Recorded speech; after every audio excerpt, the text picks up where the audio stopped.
Nesta noite que o Senhor nos reservou para estar na casa dele, eu quero assim compartilhar um texto da palavra do Senhor que está em Jeremias, livro do Jeremias, capítulo de número 13.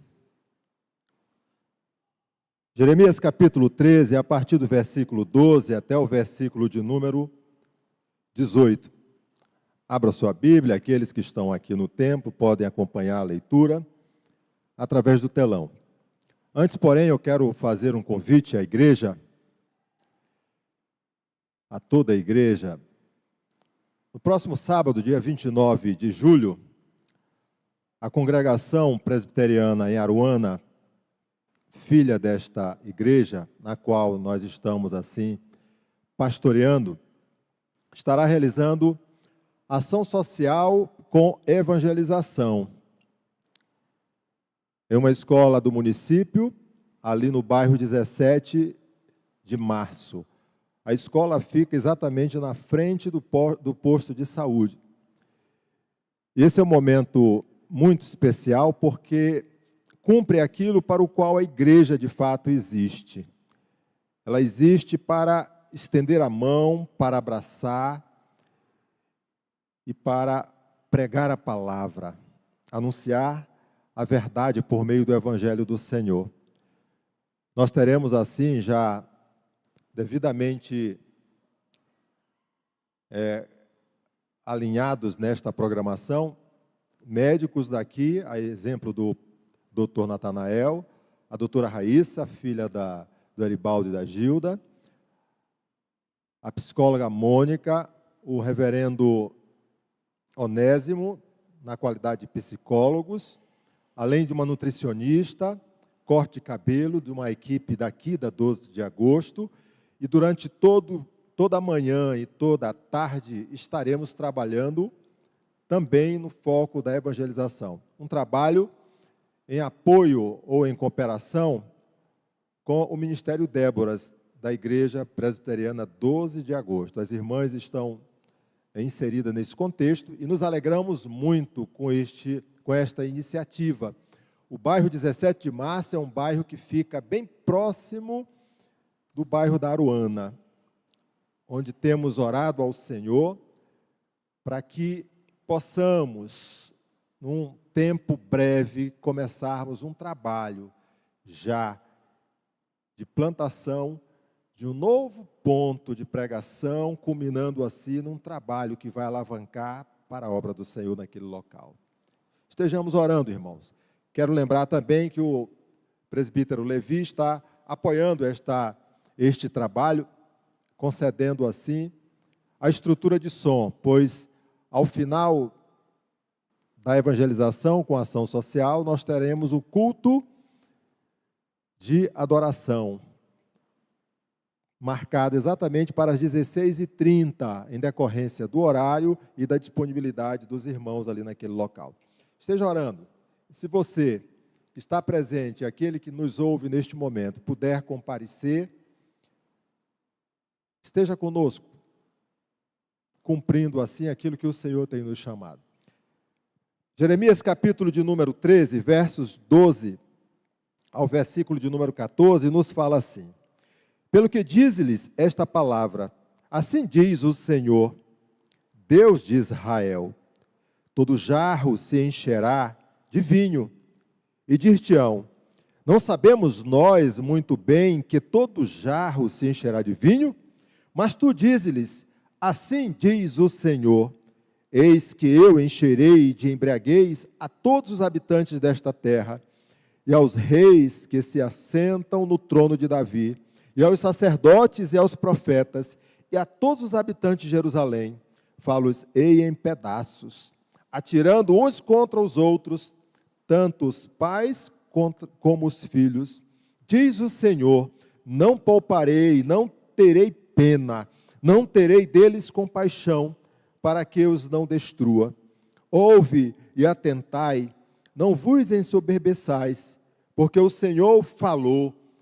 Dai glória ao Senhor vosso Deus, antes que Ele faça vir as trevas, e antes que tropecem vossos pés nos montes tenebrosos, antes que, esperando vós luz, ele a mude em sombra de morte e a reduz à escuridão. Mas se isto não ouvirdes, a minha alma chorará em segredo por causa da vossa soberba. Chorarão os meus olhos amargamente, e se desfarão em lágrimas, porquanto o rebanho do Senhor foi levado cativo. Dize ao rei e à rainha mãe: humilhai-vos, assentai-vos no chão, porque caiu da vossa cabeça a coroa da vossa glória. Louvado seja o nome do Senhor por esta porção preciosa da sua palavra. Vamos orar. Nosso Deus e Pai, esta é a tua palavra, Senhor. Palavra viva e palavra eficaz. Palavra que alcança todo o propósito para o qual o Senhor a designou. Agora, como igreja tua, como povo teu, como nação tua, Senhor, estamos prontos a ouvir a tua voz. Pela direção do teu Santo Espírito, dá-nos discernimento, maturidade espiritual, para que possamos entender, compreender e viver a expressão desta verdade, a fim de que a nossa caminhada de vida, a fim de que o ministério ao qual o Senhor nos concedeu seja conforme a tua vontade soberana. Oramos em nome do Senhor Jesus. Amém. Irmãos, existe registrado na história das nações e na história do mundo um recorte muito apropriado que aconteceu em plena Segunda Guerra Mundial. Os Estados Unidos da América, como nação forte e poderosa, continuava no apogeu naquele período. E a nação japonesa estava desejosa em destroçar a estrutura de poder que os Estados Unidos tinha e pela interferência que ele mantinha, portanto, dentro dos trabalhos e dentro do território no continente asiático. E por ousadia, e muita ousadia, o Japão, no dia 2 de dezembro de 1941, mesmo indo contra opiniões de militares japoneses extremamente preparados em combate e guerra, a nação japonesa decidiu, neste dia, invadir os Estados Unidos. Um ataque fulminante à base naval do Havaí, de Pearl Harbor, em 12 de dezembro de 1941. Mesmo contrariando aquele militar mais experimentado, mais arrojado, mais estruturado, que era o almirante Isoroku Yamamoto, do exército japonês.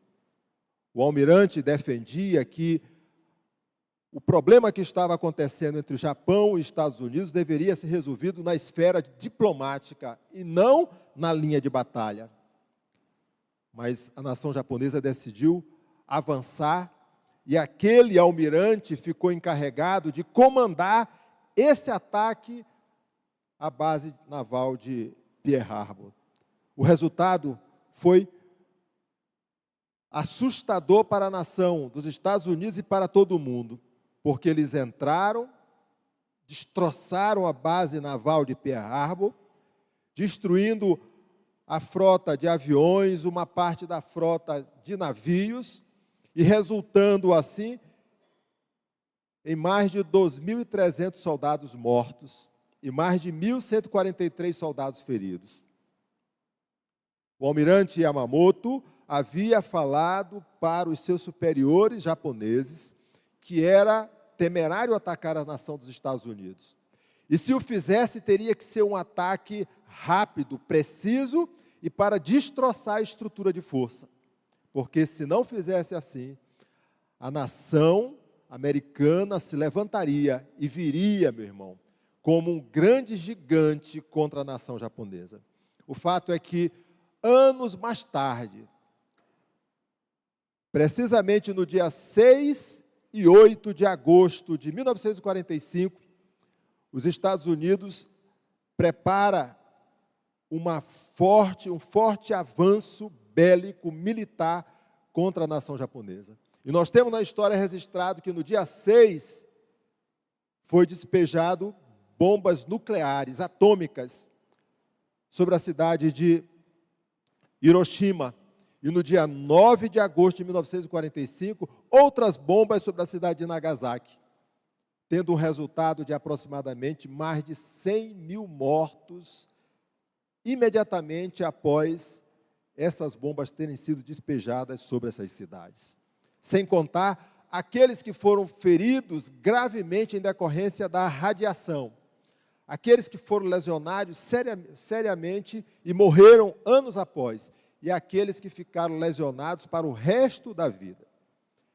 As lições que nós tiramos de um fato como esse, olhando para o texto que nós lemos, Jeremias capítulo de número 13, é que o povo japonês, mesmo sabendo que não deveria fazer, que era perigoso avançar, que se isto acontecesse, teria consequências seríssimas, eles fizeram.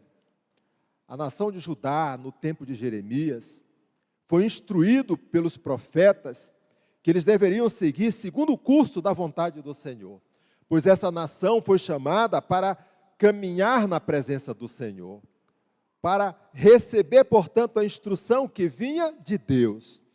Eles sabiam dos feitos memoráveis quando o Senhor tirou o seu povo escravizado, o seu povo que estava sob o jugo de Faraó, do Egito. Este povo sabia, portanto, da liderança daquela que o Senhor levantou para conduzir a sua nação pelo deserto. E sabia que o Senhor sempre trouxe aquilo que era melhor para o seu povo. Mas agora, novamente, eles se colocam de coração duro. Novamente, eles querem provar de outras coisas, ir para outros arraiais e esquecerem do quanto importa adorar e exaltar o nome do Senhor. Queridos, todas as vezes que nós, conhecendo do Senhor, sabendo, portanto, a direção a qual o Senhor nos dá como norte para que tenhamos os pés aprumados e seja para frente, para o alto, para o Senhor. Quando nós não fazemos isso, a mão do Senhor vem forte sobre a vida de todos quanto se rebelam contra Ele. Isto aconteceu aqui no tempo de Jeremias.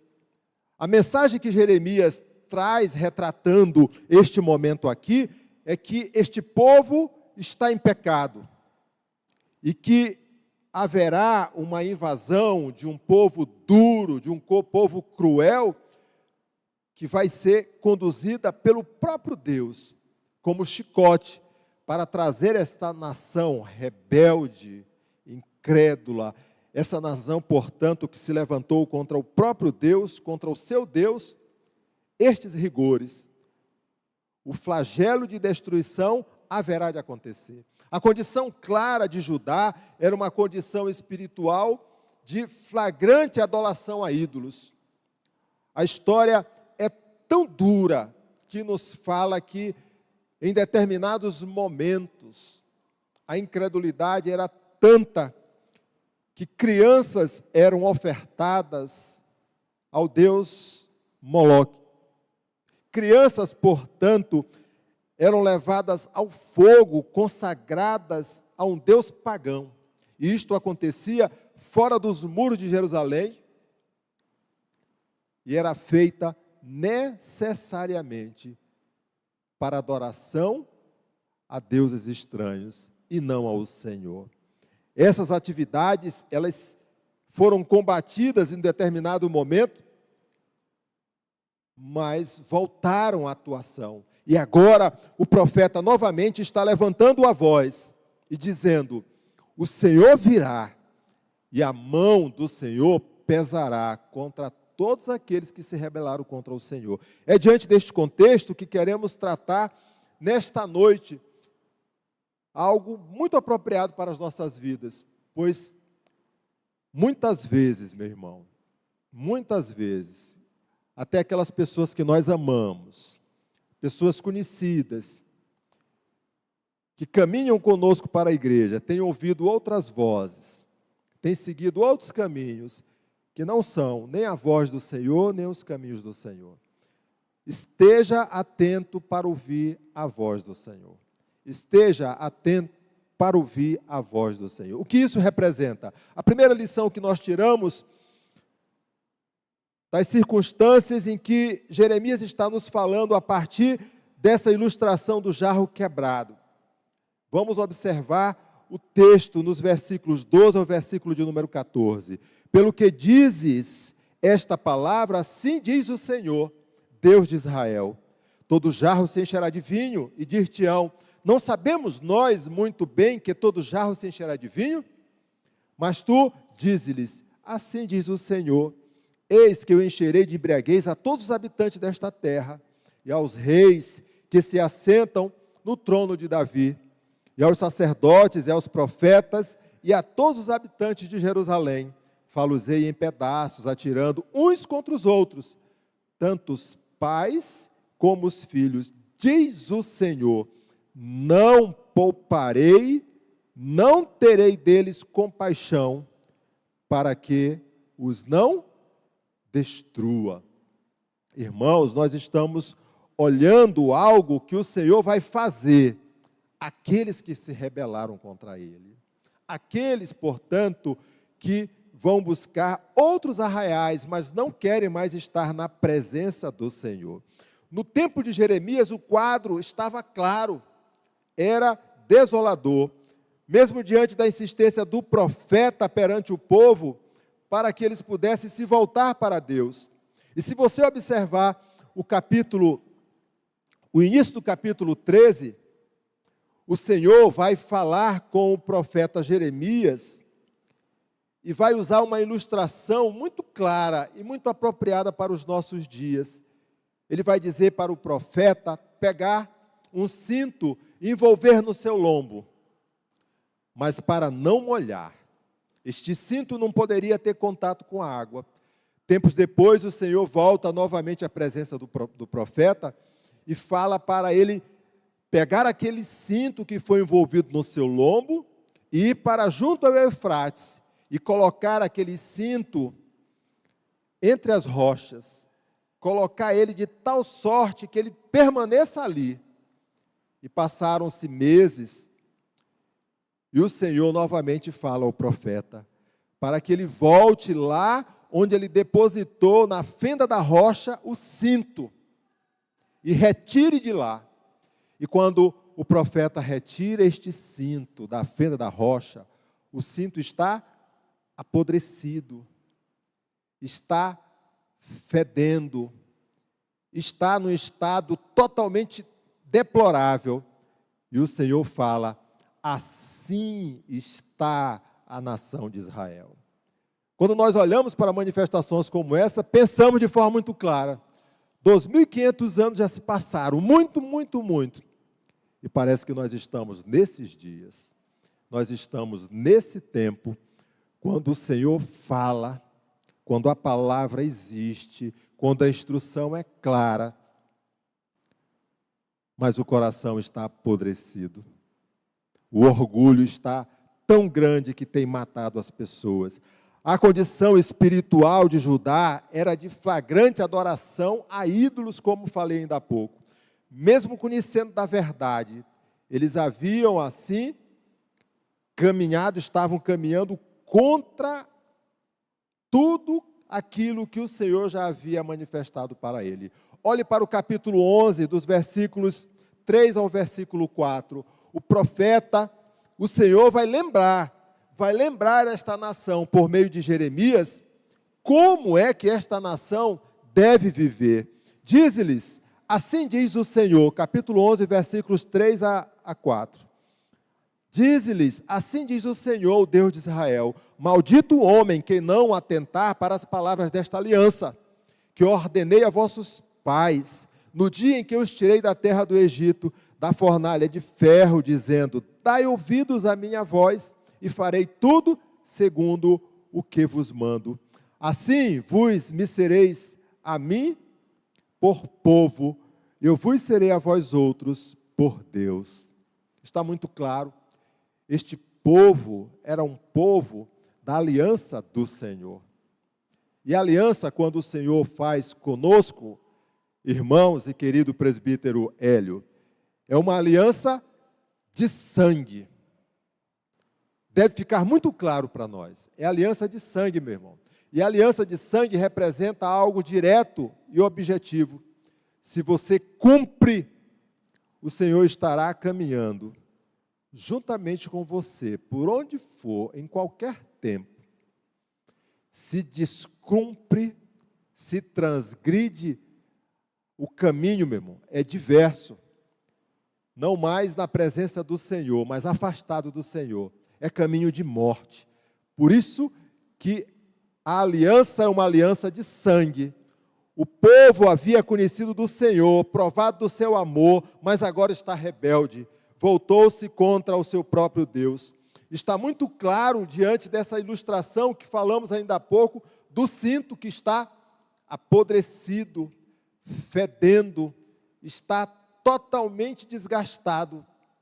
Não é povo de Deus, pois o povo de Deus foi chamado para viver em plena alegria e contentamento, vida de intimidade com o Senhor.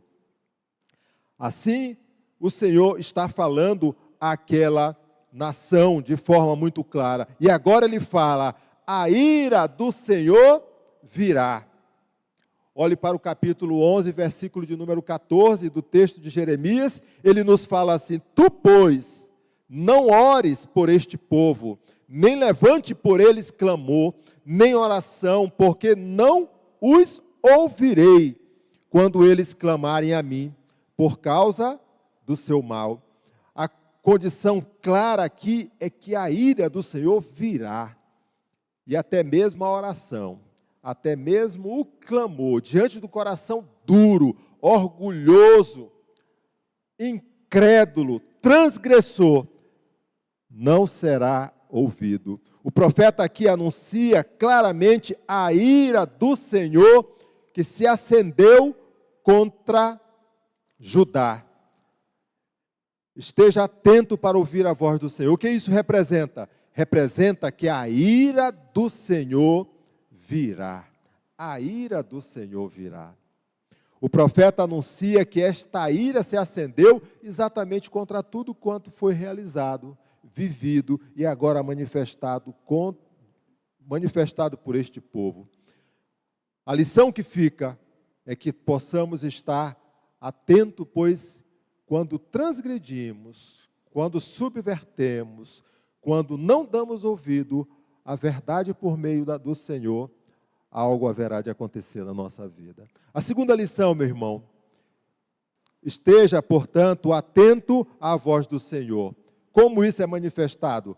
Com a convicção clara de que o Senhor, Ele deve ser glorificado. O Senhor deve ser glorificado.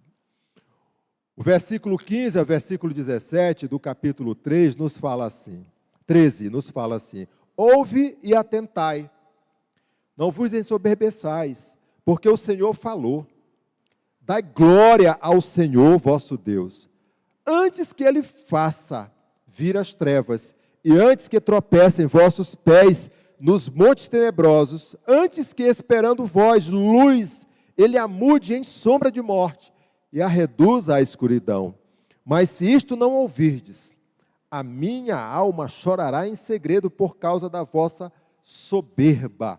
Chorarão os meus olhos amargamente e se desfarão em lágrimas, porquanto o rebanho do Senhor foi levado cativo. A ira do Senhor, Ele já havia anunciado que viria. E este povo estava, portanto, com uma sentença de juízo, haveria de ser levado para o cativeiro, para a Babilônia, por uma nação dura, pagã, mas que haveria de cumprir aquilo que o Senhor já havia reservado para este povo, que se apresenta agora indisciplinado, pagão, cruel. O Senhor vai nos falar, através da sua palavra, em várias passagens na Bíblia, sobre render graças ao Senhor. Se você examinar a Bíblia, você vai observar isso em vários momentos. Salmo 118, versículo 1, versículo 29, o salmista nos fala: render graças ao Senhor, porque Ele é bom e a sua misericórdia dura para sempre. 1 Tessalonicenses, agora no Novo Testamento, Paulo no capítulo 5, versículo 18, falando diversos preceitos à igreja de Tessalônica. Ele vai dizer isto que nós estamos ouvindo aqui, que o Senhor deve ser glorificado, em tudo dai graças, pois esta é a vontade de Deus em Cristo Jesus para convosco. Este povo aqui, ele tem que entender, devia entender, por isso o Senhor Deus fala ao profeta Jeremias, agora no versículo de número 15, ouve e atentai, não vos ensoberbeçais, porque o Senhor falou, dai glória ao Senhor vosso Deus, antes que Ele faça vir as trevas, e antes que tropece os vossos pés nos montes tenebrosos. O Senhor emite aqui uma advertência final ao seu povo, convocando este povo a renunciar o orgulho e a confessar os seus pecados. Esta noite, as noites de terça-feira são muito importantes e muito especiais. Na Igreja do Senhor, na Igreja 12 de agosto, porque nós temos a oportunidade de vir à casa do Senhor, aqueles que acompanham pelas redes sociais, de acompanhar este momento de programação, de culto de adoração ao Senhor, e elevar a sua voz de oração. Elevar, portanto, cumprindo o que o Senhor nos chama a fazer. O Senhor nos chama para adoração, para clamor. E a adoração e o clamor é a Deus, meu irmão. Nós devemos buscar ao Senhor, confiando que este Deus é o mesmo de ontem, de hoje e o será eternamente. Ele ouve a oração do justo, e no tempo, segundo a sua vontade, Ele haverá de responder. O versículo de número 15 é claro: ouve e atentai, não vos ensoberbeçais, porque o Senhor é Ele que falou. Não foi ninguém diferente de Deus, mas é Deus que está falando. Isto haverá de acontecer. Isto acontecerá na vida deste povo porque ele transgrediu. Isto haverá de acontecer porque ele se rebelou. O Senhor, mais uma vez, está usando da sua graça agora e bondade para alcançar corações sinceros, fiéis, desejosos de voltar, de fazer, portanto, o caminho de volta, o caminho de recomeço. Nós precisamos compreender que a razão maior da nossa vida é uma só: adorar a Deus e gozá-lo eternamente. E Paulo, quando nós pensamos em adorar a Deus e gozá-lo eternamente, ele traz não outra pessoa, senão o próprio Senhor Jesus, no capítulo 11, no versículo 36, para contrastar com muitas coisas que ainda perpassam pelo coração e pela mente de milhares de pessoas, porque se dividem quando tem que tomar partido, ficam em dúvida quando tem que assumir uma posição. E Paulo vai dizer assim: porque dele, por meio dele, para ele, são todas as coisas.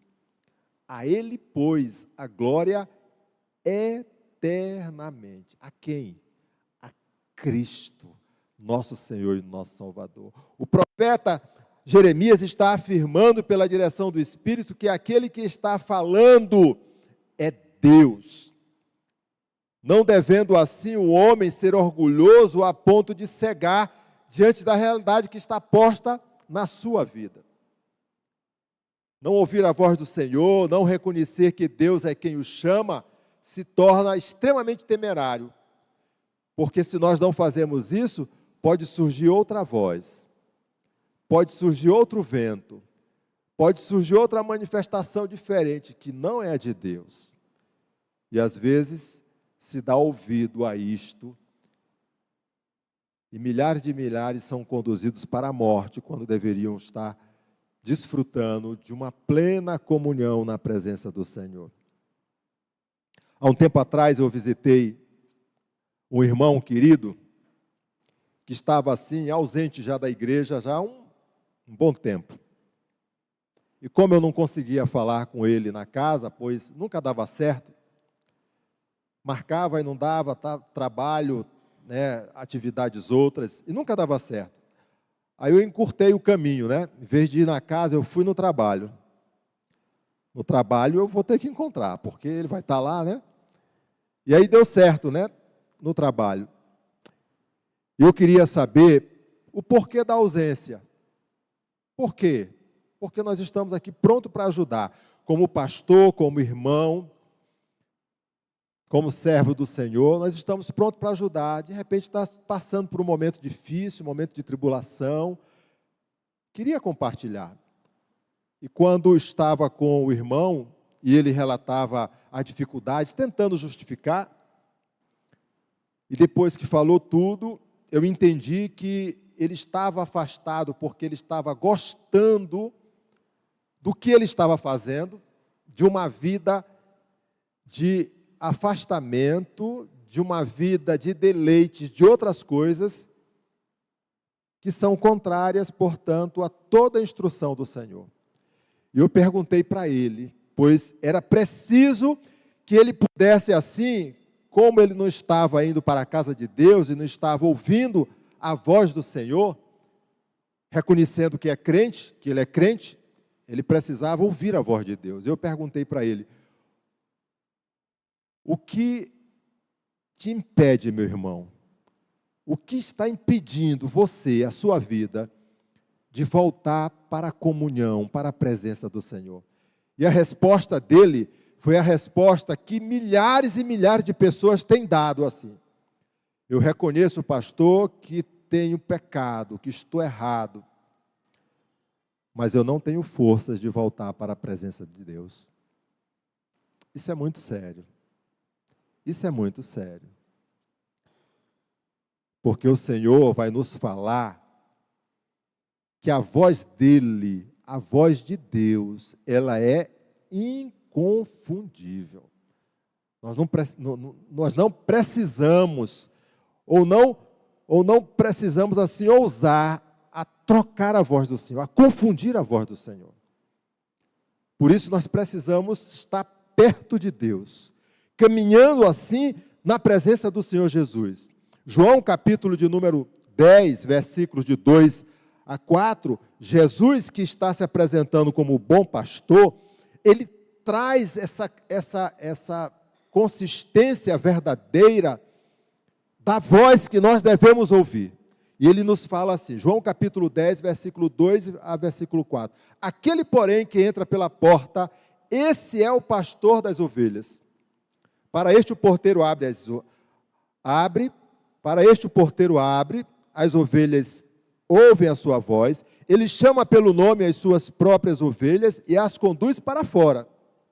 Depois de fazer sair todas as que lhe pertencem, vai adiante delas, e elas o seguem, porque lhe reconhecem a voz.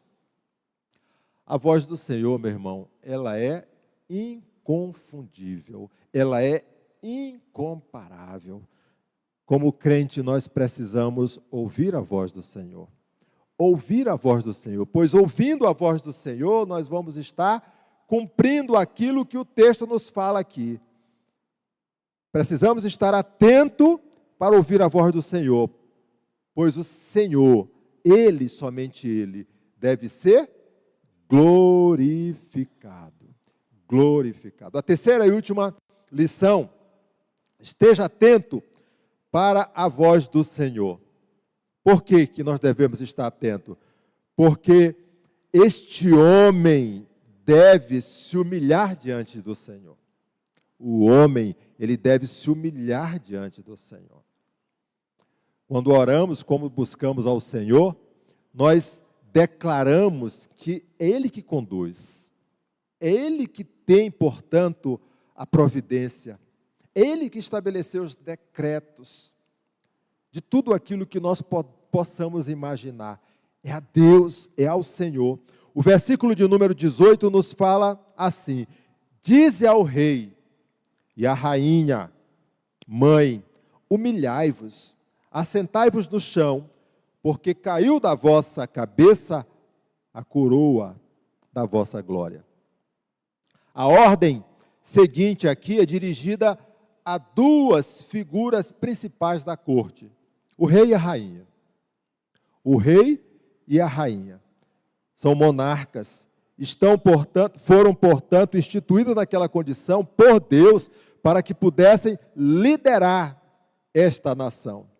E o Senhor nos fala de forma muito clara aqui que ele estava, de alguma forma, se referindo, naquele período, ao rei Joaquim e à sua mãe Neusta, que transgrediram, que perderam, portanto, a noção daquilo que deveriam fazer, e Deus, com a sua mão, com a sua ira, deportou esta nação, assim como a monarquia, para a Babilônia. Está registrado em 2 Reis, capítulo 24, versículos 8 e versículo 15. Os dois agora, esses monarcas, receberam uma ordem: assentai-vos no chão. Eles foram destronados, foram tirados da sua autoridade de monarca, de rei. Assim como nós lembramos do rei Saul, que foi colocado no rei de Israel para comandar a nação de Deus, e transgrediu e desobedeceu.